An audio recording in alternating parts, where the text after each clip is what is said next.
नमस्कार, महाराजा kitchen recipe मध्ये आपलं स्वागत आहे। तर मी आज भरली वांगी रस्सा बनवणार आहे। तर भरली वांगी रस्सा बनवण्यासाठी 5 किलो वांगी घेतलेली। तर याला आपण कट करून घेऊया। असे 4 भाग करूया याचे। ह्याला आपण चेक करूया, काही नाही म्हणजे कीड वगैरे लागली का नाही वगैरे असं पाहून घेऊया।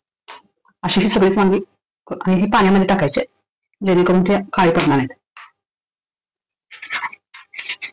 अशी आपण सर्व वांगी करून घेऊया।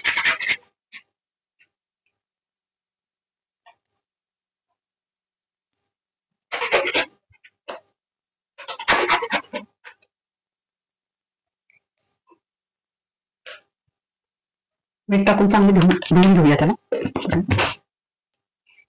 भरली वांगी करण्यासाठी लागणारं साहित्य, त्यामध्ये खोबरं, सुकं खोबरं आहे, शेंगदाणे, 5 ते 6 लसूण पाकळ्या, आलं, कोथिंबीर आणि हा मसाला म्हणजे गोडा मसाला आहे लाल तिखटाचा। आता हे सर्व आपण मिक्सर मध्ये घालून बारीक करून घेऊया। खोबरं, शेंगदाणे, लसूण पाकळ्या, आलं आणि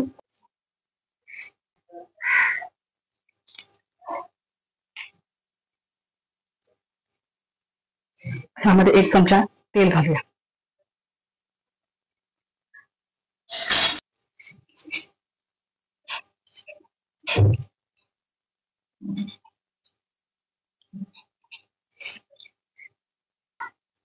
आता वांग्यांच्या मध्ये हा मसाला भरून घेऊ आपण। हा पूर्ण आत जाईपर्यंत भरायचा असा।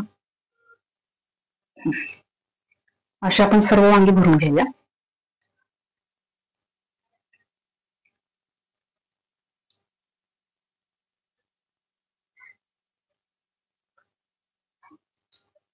आणि ह्यातला थोडा मसाला पण ठेवायचा आहे, म्हणजे आपण फोडणीमध्ये घालण्यासाठी। तर हा वांगी मसाला करताना ह्यामध्ये लसूण आणि कोथिंबीर ही नक्कीच वापरायची, त्यामुळे मसाल्याला टेस्ट भारी येते। आणि जरी तुम्हाला नाही वेळ झाला तरी बरोबर ठेचून टाका तुम्ही।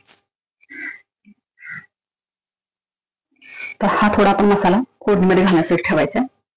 आता फोडणी देण्यासाठी आपण कांद्याची द्यायची फोडणी। कांदा चिरून घेऊया बारीक।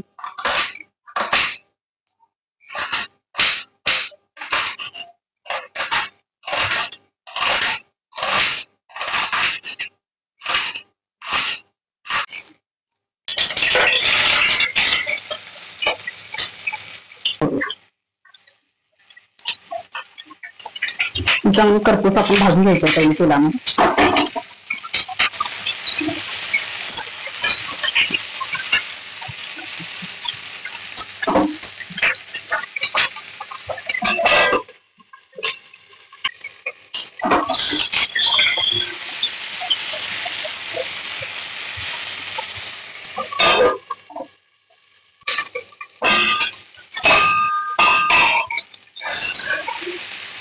वांगी आपली चांगली करतोस भाजलेली।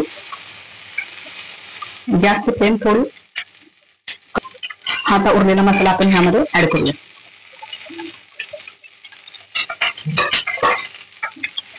हलवून घेऊया वांग्याने, एकजीव करूया। मसाल्याला पण तेलामध्ये चांगलं भाजून देऊया।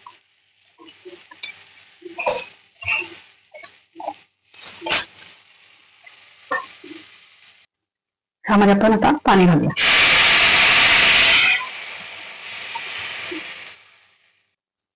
चांगलं हलवून घेऊया।